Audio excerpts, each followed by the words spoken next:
guns, Trump, and presidential wannabes on this episode of The Uprising. LibertyNation.com. They're the resistance, but we are the uprising. With Scott Cosenza and Tim Donner. There's not going to be a President Donald Trump. Hey, I'm president. Can you believe it? I love the poorly educated. The voters have guaranteed themselves slavery, economic disaster. I can't believe I'm losing to this guy. You could put half of Trump's supporters into what I call the basket of deplorables. I have never met with Russians. Our elected representatives can abuse subordinates and then secretly use a slush fund of our money to pay them off. Black Lives Matter, the Antifa movement, is interested in preserving the fabric of America. This is The Uprising, a podcast of LibertyNation.com, and welcome back, or welcome aboard if it's your first time around. We've got a lot of guns on the table this week to talk about, both within and without the movement. Some interesting fights going on. We have gun control, really multiple candidates for President of the United States leading with anti-gun announcements, both Kamala Harris and this Swalwell guy. They're proclaiming it like their number one issue is taking guns away from fellow Americans. So we're going to get into that. We're also going to get into Donald Trump at the NRA convention and what I think should have happened there, which was that he should have got a Bronx cheer instead of a standing ovation. And also internal political fights taking place at the NRA, perhaps existential fights regarding the future of that organization. There is a coup a-brewing at the current national convention. Firstly, though, the big news, it looked touch and go at the beginning of the week, but it did happen. Joe Biden formally enters the race for President of the United States. And for a very special segment on the podcast, here's me with Tim Donner to talk about it.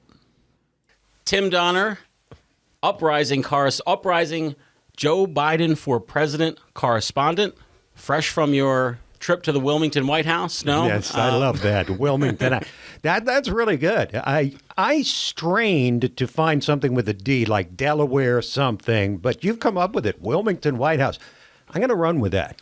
Well, Tim, I know that you wrote a piece for LibertyNation.com about Joe Biden and his entry into the presidential race. I haven't read it just yet, but I'm assuming that it's consistent with your other high-quality writings, and I recommend it to others, a sight unseen on that basis alone. It's consistent with my other writing. If you want to use high quality, that's in the eye of the beholder. I appreciate your writing, so I do call it high quality. Thank you. I appreciate that. But I appreciate your reportage on the Biden matter for this program even more. So I'll leave the floor to you, and please let us know what's going on with Joe Biden.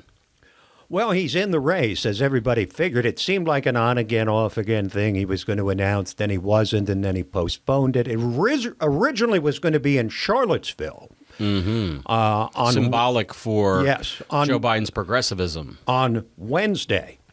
But he eschewed going to Charlottesville. But it's obvious in watching, or in this case, hearing his announcement video, why he had Charlottesville in mind. Because Scott, when he announced today, it was a singular attack on President Trump as a white supremacist, a racist, someone who went. So just that was the whole video. So let me just Let me just announce to people, we're recording this. It is about 4:45 p.m.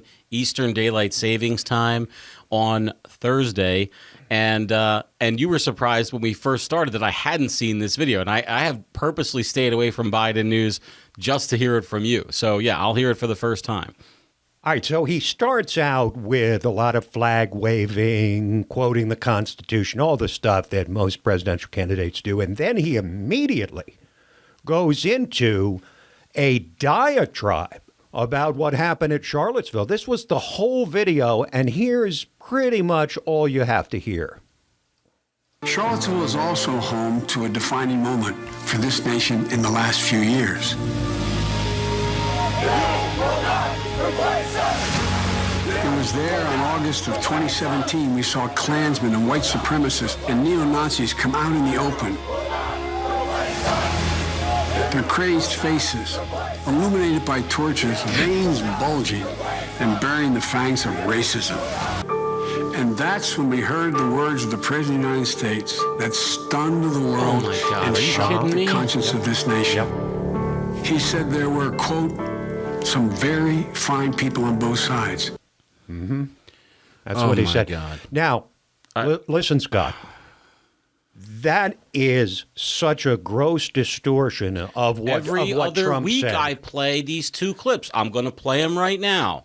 Here is Trump, and this is what he said about the people in Charlottesville who were there because they thought it was not unreasonable, that it was okay to maybe leave up these statuaries as a... That had been there for over a century. It doesn't matter that their rationale for wanting to leave them up wasn't racism, and Trump says so. But that isn't what was reported. That isn't what will ever be reported. And okay, well, let's just take a listen to that clip right now. Hold on here. Hold on one second. These Tim. are Here all we the go. remarks that you need to hear. But you also had people that were very fine people on both sides. You had people in that group, excuse me, I saw the same pictures as you did. You had people in that group that were there to protest the taking down of, to them, a very, very important statue and the renaming of a park from Robert E. Lee to another name. And if anybody wasn't sure exactly what he was talking about, Tim, in the same presser, he then clarifies, just in case there's any debate about whether he's talking about white supremacists. And here's what he said. You're changing history, you're changing culture, and you had people, and I'm not talking about the neo-Nazis and the white nationalists, because they should be condemned totally. But you had many people in that group other than neo-Nazis and white nationalists, okay? And the press has treated them absolutely unfairly. Now, in the other group also, you had some fine people. So we know for sure that Donald Trump has said one thing only, and this, I hate to have to keep saying it, but the DNC chair, I think it was 2 weeks ago, said it on either Meet the Press, is all Trump is saying is that you can be a good person and think those statues should be taken down, and you can be a good person and think they should stay up, and not have anything to do with being a racist or a white supremacist or anything like that. I think that it's clear now that unlike the other presidential candidates, the other 20 that are in the race, that are at least giving lip service to the idea of running a campaign on something more than just despising Trump the most, that Joe Biden is apparently basing his whole campaign on not Trump. He's not Trump, and that will be enough for him because the whole video was consumed with Trump's hatred. The whole video was about Trump. Not only that, Tim, but this is what Joe Biden's saying, if you support Donald Trump, you are a racist.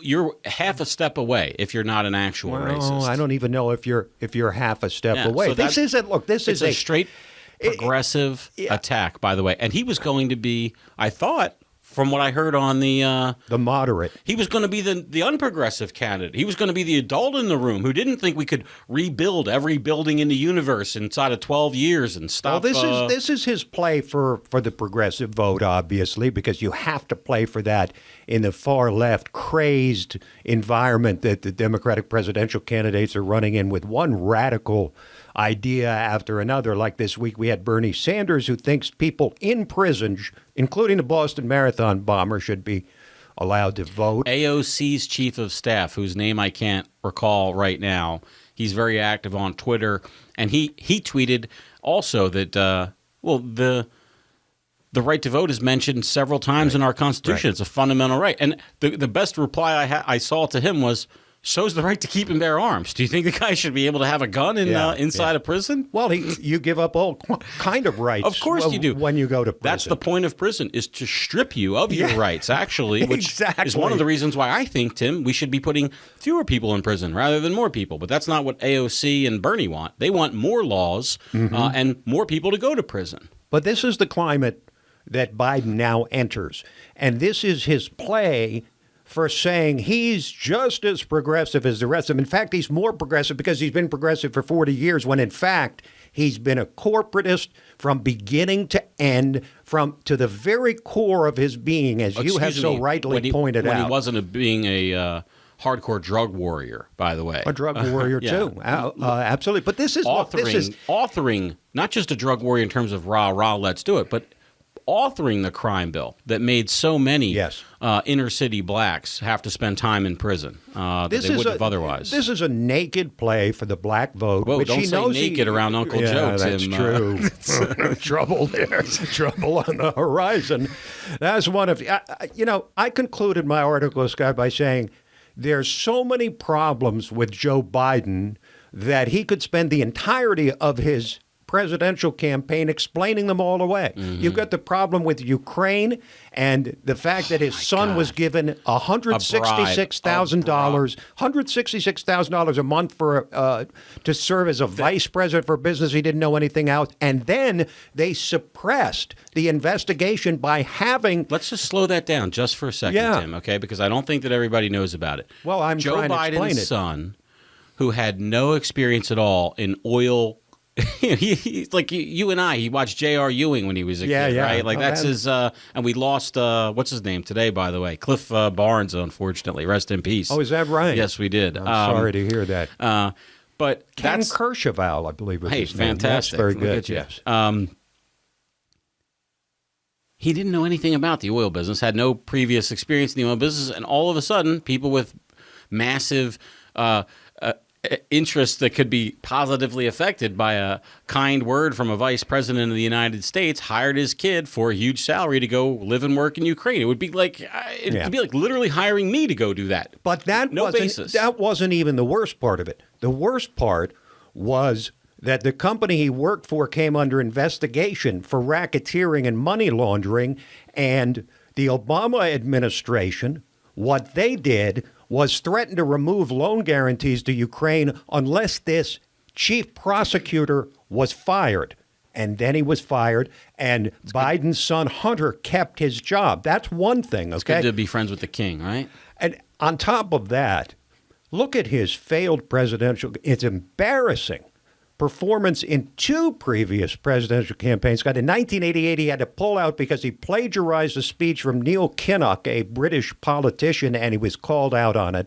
And then they revealed that he had cheated in law school. He plagiarized at Syracuse University Law School. He plagiarized something from a law review journal, and he barely escaped expulsion at that point. So you've got that problem. In 2008, he ran for president.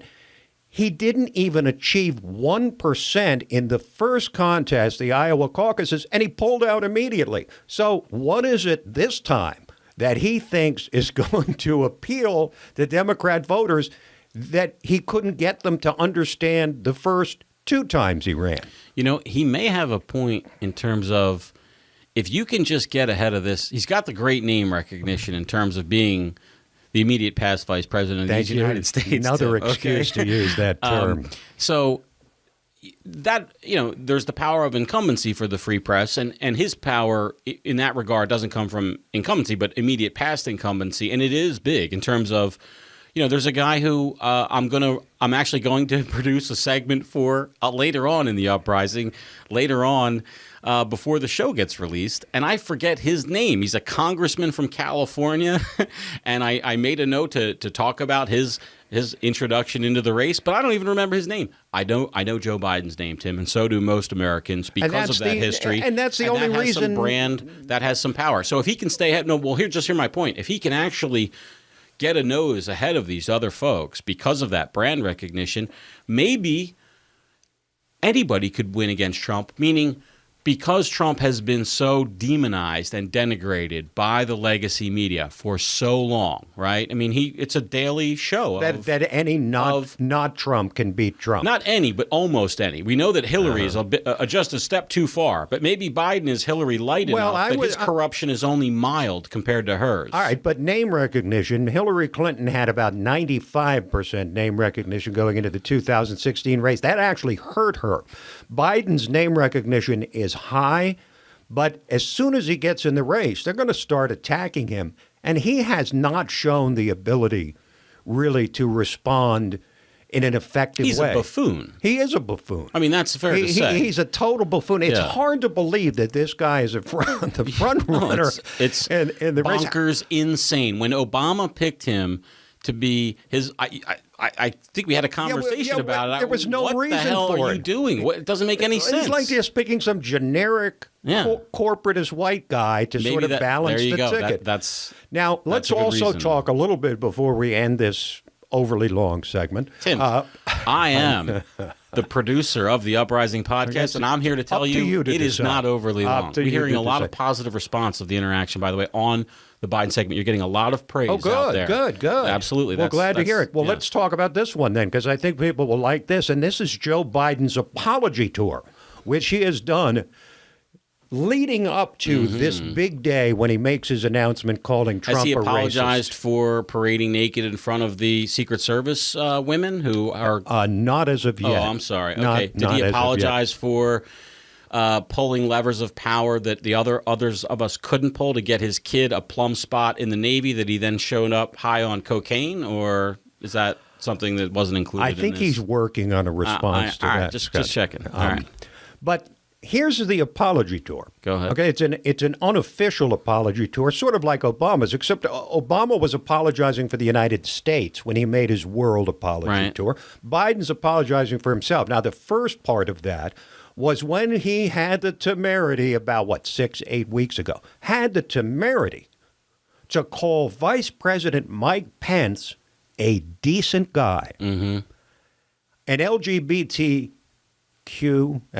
I got it right. One LGBTQ activist tweeted out that it was a disgrace because Pence was anti-gay. Biden apologized on Twitter an hour later. Now, there's a profile in political courage for you, Scott. Yeah. He apologizes for calling a decent guy a decent guy. But wait, that's not all. Then he went back to the Anita Hill hearing and said, I wish there was something I could have done to assist Anita Hill.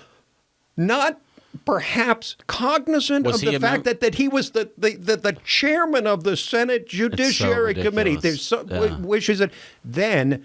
That's a good line, by the way, for people who don't know that fact. I wish I could have done something. No, in other words, for some universe of people, it's like, well, he does wish he, Yeah, he wishes. Yeah, that's good. But here was the most overt act of pandering I've seen in a long time. And this was after he talked about Anita Hill. He said it's all because of the white guy culture. Right. And he said in his most profound voice, that's got to change. That's why we have to elect Joe Biden. And I believe our first doctor as First Lady, Jill Biden, elevate them to the White House, and that's when this tyranny of whiteness will end. But I mean, he decries the white guy's culture, apparently thinking no one will notice that he's like the poster child for the corporatist white guy culture that he's attacking. And then, of course, there was the apology for the 6 people who publicly came forward to say the women who were victims of unwanted touching. And in that one, and we discussed this, he said kisses by Uncle Joe. He understands that social norms have changed. Translation, Scott. It was okay for me to paw these women then, but now in the Me Too movement culture, I understand. I won't do it anymore. I won't pinch any butts. But he didn't say it was wrong or that he regrets it. Only that social norms have changed. So there's Joe Biden's apology tour, Scott. I wonder if they'll let him get away with it. And I think it's interesting to see how these various media properties, because they all have their horses in the race, right? Exactly. I'm going to play later on this MSNBC clip with the aforementioned congressional member who's running for president from California, and his performance on MSNBC, and he's clearly not their choice. So it's like when they're critical of a Democrat, especially if they're critical in a way that you might see from a right-wing publication. What are the criticisms that they're using, or if they attack them from the left. Then we know. Now, you're not planning to attack Eric Swalwell. That's what I'm talking. Yeah, Eric Swalwell. But he wants to stop gun violence against kids in schools. Scott, how can you be against just common sense, Tim? Common sense. Well, let me tell you something, though. When it comes to Biden, the long knives are already out for him from the other 20 candidates. Has there been one who stood out as an effective attacker? Not enough time has passed yet from when he announced to this By recording. the way, in a campaign season where so many on that side of the aisle, and I think I'll close out with this, Tim. Not that. I'm not criticizing you for not bringing it up because you're above it, all right? I'm not, though, which is that if you want to make fun of a candidate's hair, go ahead, everybody, and do a Google image search on Joe Biden's hair. Oh, the plugs. And enjoy yourself a laugh. Do you feel, Scott, that Biden's plugs were done effectively, or would you have effectively for a human? If you're actually trying to replicate a doll's head, then yes, he's got. Right. And by the way, it's not appropriate. Meaning, like, if Joe Biden had good policies, I wouldn't care what his hair looks like. I don't care. It's a laugh line a little bit, but the way it's focused on with Trump, with his physical visage and their attacks on him. Do you remember the naked statue they put up, like 3 of them in New York that made fun of his things? Yes. Again, these are the people who say body shaming is verboten, and you can't do it unless, of course, it's somebody who you disagree with politically. Well, Scott, all rules are off when it comes to Trump. All rules are suspended because this is a unique situation requiring unique actions Democracy to take in danger, down. Tim. Democracy dies in darkness. It dies in darkness, Scott. Joe Biden, for president reporter for the Uprising podcast. Tim Donner, thank you so much for joining us. And I'm looking forward to many more of these sessions, Scott. They're a guilty pleasure. Tim and I recorded that on Thursday. On Friday, when he was flying out to the NRA convention, Donald Trump again directly addressed the issue of his statement in Charlottesville that there were good people on both sides. Here is the very latest from Friday, April 26. In case you can't hear the question as it's shouted over the helicopter blades, it is this. Mr. President, do you still think there were very fine people on both sides in Charlottesville? President, do you still think there were very fine people on both sides in Charlottesville? Oh, I've answered that question, and if you look at what I said, you will see that question was answered perfectly. And I was talking about people that went because they felt very strongly about the monument to Robert E. Lee, a great general. Whether you like it or not, he was one of the great generals. I've spoken to many generals here, right at the White House, and many people thought of the generals. They think that he was maybe their favorite general. People were there protesting the taking down of the monument of Robert E. Lee. Everybody knows that. So not only was the question answered, but it was answered perfectly. Oh boy, that guy is a laugh riot. But once again, will the left stop lying about his answer? It's not a mistake anymore, right? I mean, the facts are out there. If you say Trump was saluting racists and white supremacists and saying there are good people who are members of those two groups or ideologies, you're lying. And it's a pretty disgusting lie. At some point, that sort of lie can do a lasting damage to this country. And I hope that legacy media members, when these people appear on their programs, hold their feet to the fire. They shouldn't be able to pick at America's scabs for their own political benefit with impunity. Trump was also asked something about how old was too old to be president, and had this comment about the respective ages of him and immediate past Vice President Biden. Well, I think that I just feel like a young man. I'm so young. I can't believe it. I'm the youngest person. I am a young, vibrant man. I look at Joe. I don't know about him. I don't know. I'll tell you, if nothing, he makes it fun. And so we have to salute the Trump for that. He also made it fun for a little bit at the NRA convention when he kick John McCain in the grave just a little bit. And we'll get into that in a second. But before we do talk about Trump's speech and his reception at the NRA convention, let's talk about the major battle for the keys of the kingdom in terms of the NRA. The NRA has been ruled for, maybe 30 years, at least 20 years, by Wayne LaPierre. He is the executive vice president of that organization, and for at least that long, that's where the power rests. Charlton Heston was made president of the NRA a while ago, and before that, the president may have had some actual power, but for a very long time, the head of the organization has been Wayne LaPierre. The current president of the NRA is Oliver North.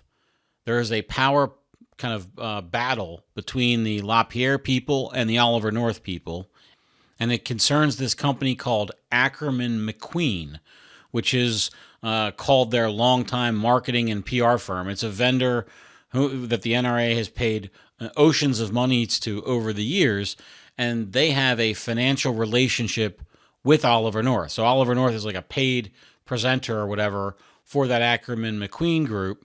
And there's also talk of questions surrounding the fidelity to all the laws that allow the NRA to maintain its tax-exempt status for its main group. It's chartered in New York State, and one thing we know about New York State officials is that they are more than happy to use the powers and levers of government to punish their political enemies. So we can expect a full court press from everybody in New York to try to shut down the NRA if they can. So some board members went to LaPierre with sort of the North contingent and demanded his resignation.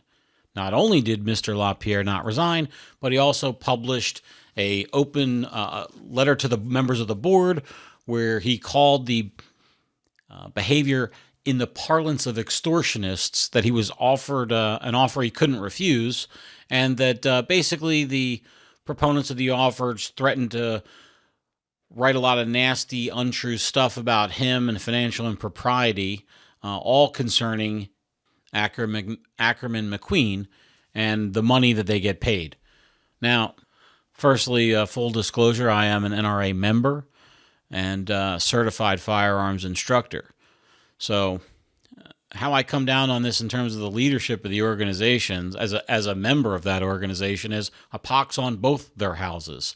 This is about money, what Oliver North is getting paid by these people, and Wayne LaPierre has turned his gig into he's fantastically wealthy. I think he makes over $1 million a year, and he's got all these lucrative consulting arrangements, if you believe the critics, and I do generally believe them. But in any case, the focus here has not been on securing gun rights for Americans now and in the future, where it should be, and part of the problem is that we've become so tribalized that positions have been so calcified that you can't have a Democrat who supports broadening gun rights, it seems like. In fact, there was an op-ed in USA Today published by Peter Funt, of all people. Yes, that Peter Funt.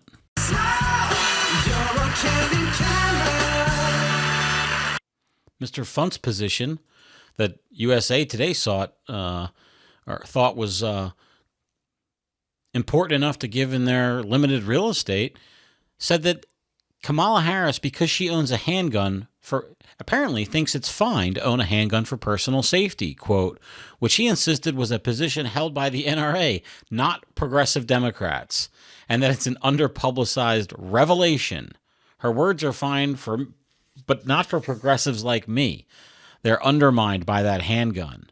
So you can't be Democrat president of the United States if you own a handgun under his view, and I think it's bad news for the gun rights community, really, that we have to sort of buy into Republicans only. Not that I'm saying it's a viable option to vote for any Democrats when we know how hostile they do seem to be to gun rights, Kamala Harris included, and we will get to her in a minute.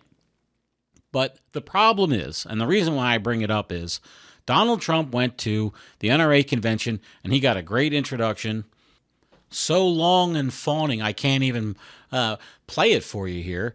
And he did so on the 1-month anniversary of this disgusting anti-liberty bump stock ban. And if you haven't tuned into that, it's quite simple.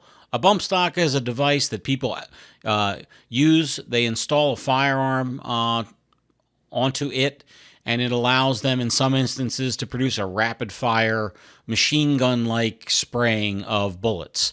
And it's not a precision device, and they don't work terribly well. I've had some limited experience.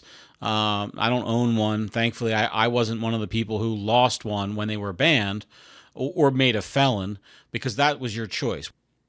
What happens is, if you want to develop some gun accessory or part, it's very confusing, even for people in the industry, to know exactly what runs afoul of the law and what is allowed. It's a hyper-technical designation and also a political one, depending on who, sort of the decision maker involved. So what happens is, you want to make a device that helps people shoot faster bullets, because that's what the market will support. Well, what do? You send your device into the ATF, the Alcohol, Tobacco, and Firearms.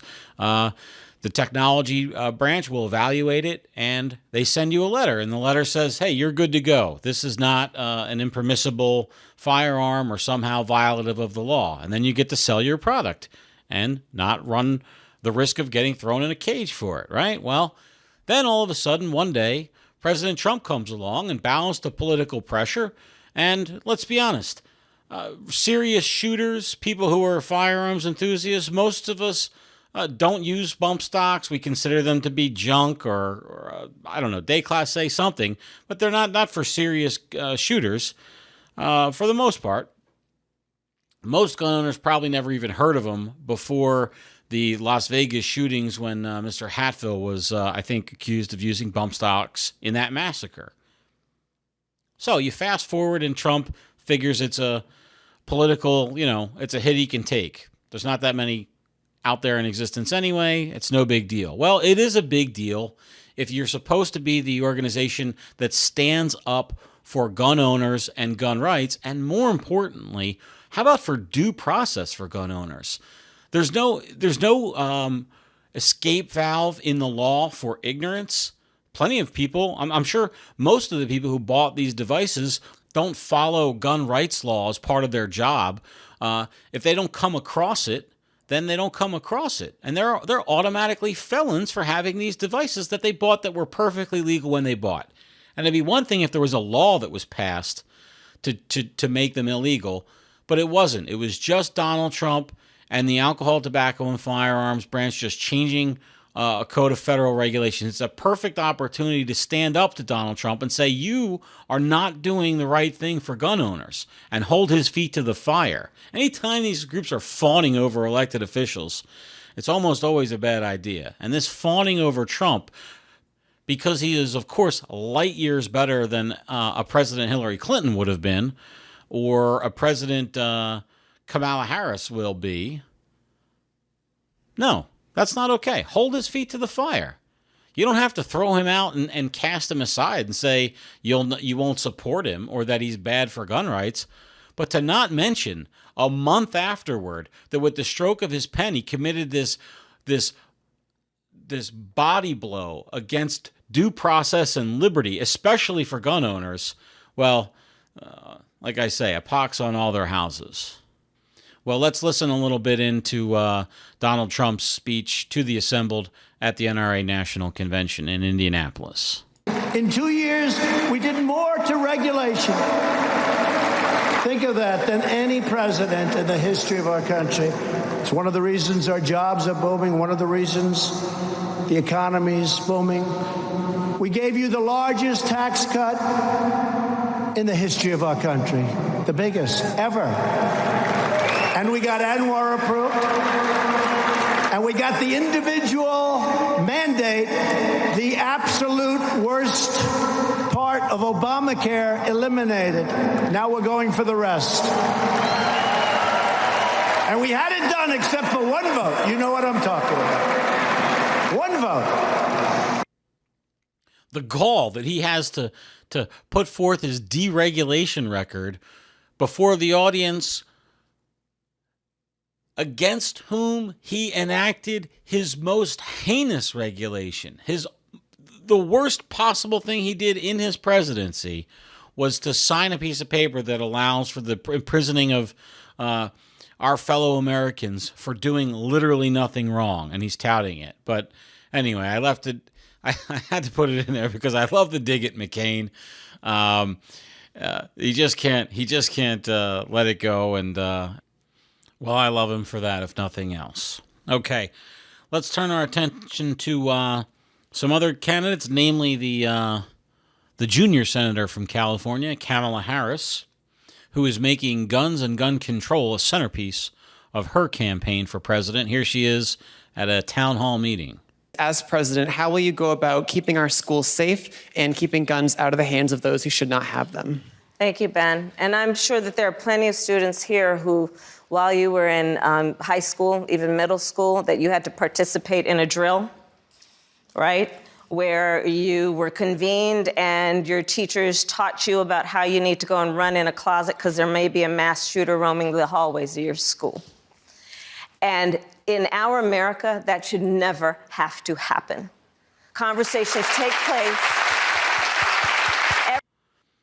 Well, let me just pause the audio to add my applause. What courage that it took her to stand up and make that claim that Americans should not have to suffer from mass casualties in their children's schools. Wow. Well, after the lecture, we learned some more about what Kamala Harris's plans actually are for fixing these ills with respect to our guns in America. I will give the United States Congress 100 days to get their act together and have the courage to pass reasonable gun safety laws. And if they fail to do it, then I will take executive action. And specifically what I will do is put in place a requirement that for anyone who sells more than 5 guns a year, they are required to do background checks when they sell those guns. I will require that for any gun dealer that breaks the law, the ATF take their license. And by the way, ATF, alcohol, tobacco, and firearms. Well, the ATF has been doing a lot of the A and the T, but not much of the F. And we need to fix that. And then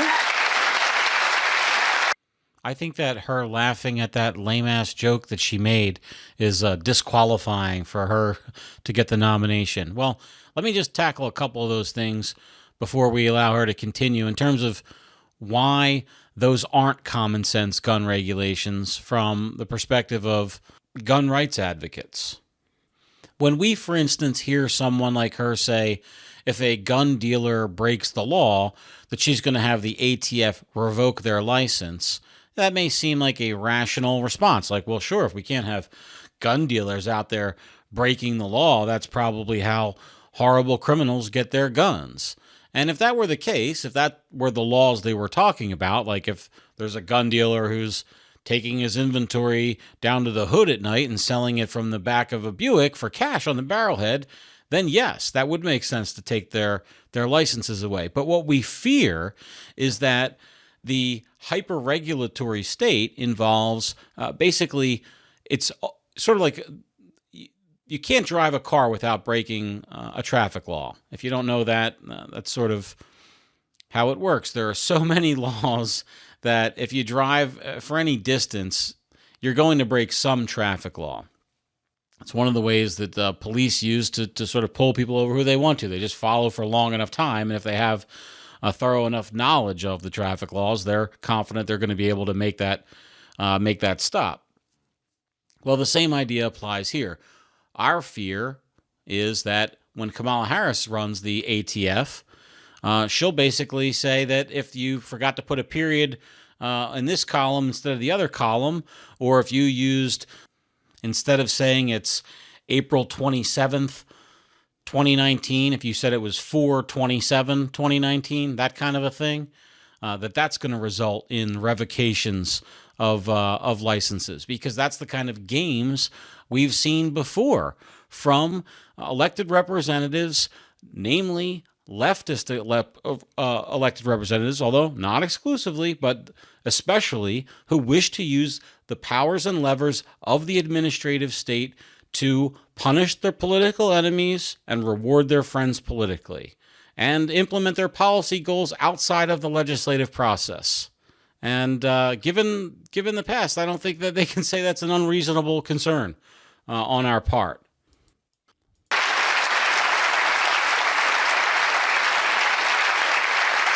On the third piece, because none of us have been sleeping over the last 2 years, part of what has happened under the current administration is they took fugitives off the list of prohibited people. I'd put them back on the list, meaning that fugitives from justice should not be able to purchase a handgun or any kind of weapon. So that's what I'd do. Now, when I heard Senator Harris say this, I must admit to being a little perplexed. I don't consider the fugitive groups to be any kind of a key constituency in the gun rights community. I hadn't heard that President Trump, making some rule or any new law passed to allow fugitives to buy guns. So what is this about? Well, let's turn our attention not to Breitbart.com or Fox News, but let's turn our attention to the Washington Post to learn about this story. They write in 2017, the headline is "Tens of Thousands with Outstanding Warrants Purged from Background Check Database for Gun Purchases." And what I learned when I read that story is that for more than 15 years, the FBI and ATF disagreed about who was a fugitive from justice.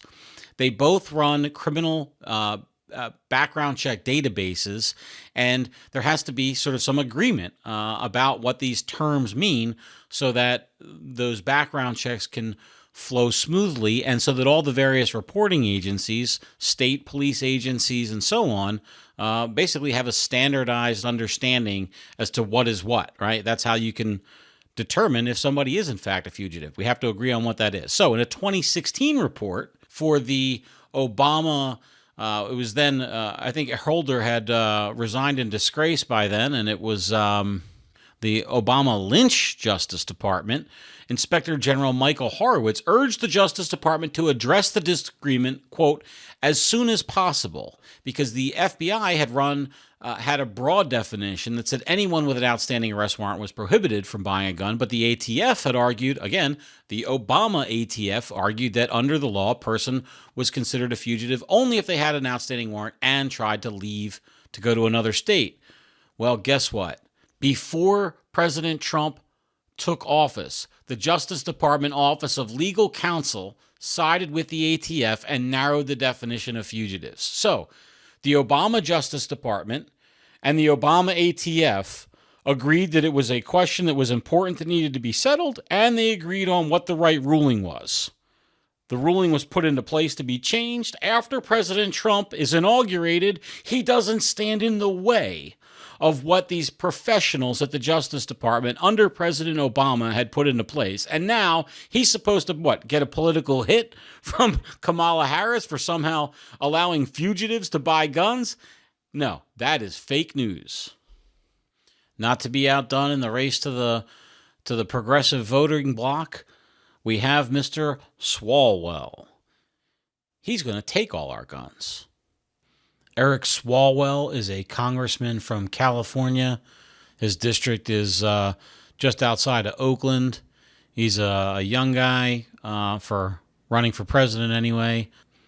I think he's 38 years old, and gun rights or removing gun rights is right at the top of his agenda items for leading America. Gun violence is something you're hammering as a concern. How do you fix it? And is that an issue that you think actually distinguishes you in the Democratic primary, or is that something you guys are all have agreement on? I'm going to be the champion to end gun violence. And in my first 100 days, I'm going to ask Congress to pass background checks. We did that in the House already. We need the Senate to actually force a vote now.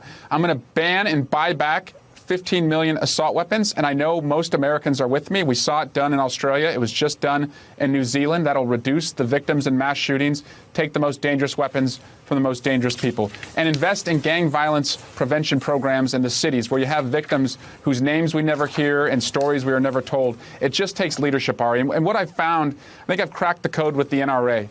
They are a vocal, tweeting, bullying minority. And most people, the moms and the students and the parents, they want sensible gun violence laws. They're with us. We just need a leadership in the White House to do that.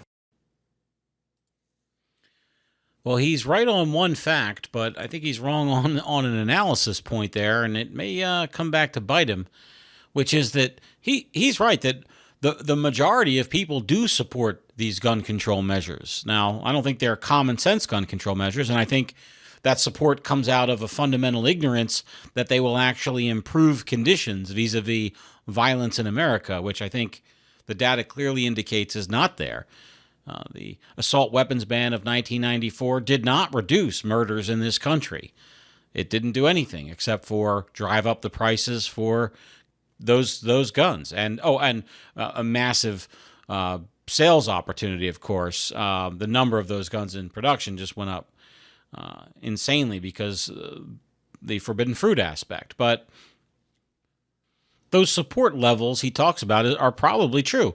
Here's the thing: very few numbers of people will vote yes no matter what for a candidate who supports gun control. Said another way, a single issue voter on the anti-gun side. That is a rarer bird by far than a single gun issue on the pro-gun side.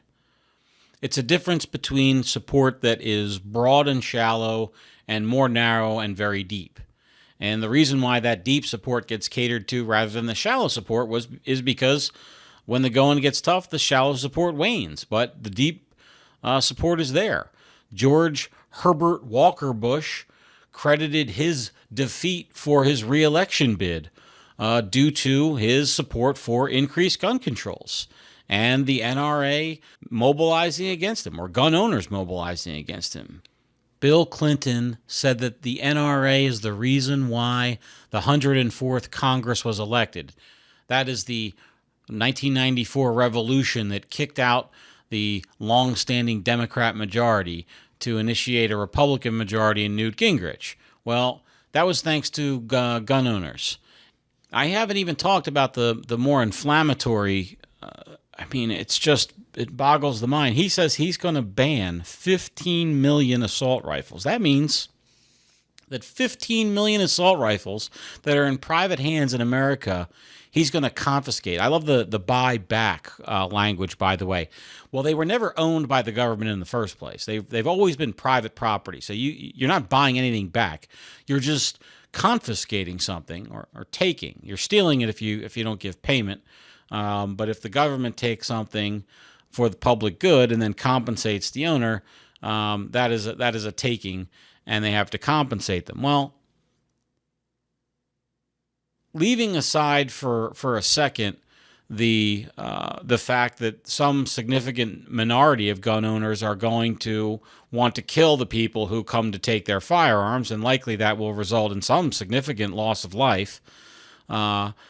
Let's just put that aside, and let's just talk about 15 million some other inanimate objects that don't have the political heat that guns do. Let's just call it, let's say, pepper mills. Let's say there are 15 million pepper mills in circulation in private homes in America, and the federal government's going to confiscate them all for whatever reason. What do you think the level of pepper mills that they're going to get is? Do you think they're going to get close to the actual 15 million? Or do you think that maybe there's going to be a sufficient number out there that a motivated individual could get their hands on a pepper mill? Well, now let's make it guns. Is it really going to prohibit the motivated murderer from getting an assault weapon? You know, we don't have a big problem with like spree killing, where they woke up and bought a gun and just decided to start shooting. No, the problem we have is with these premeditated massacres.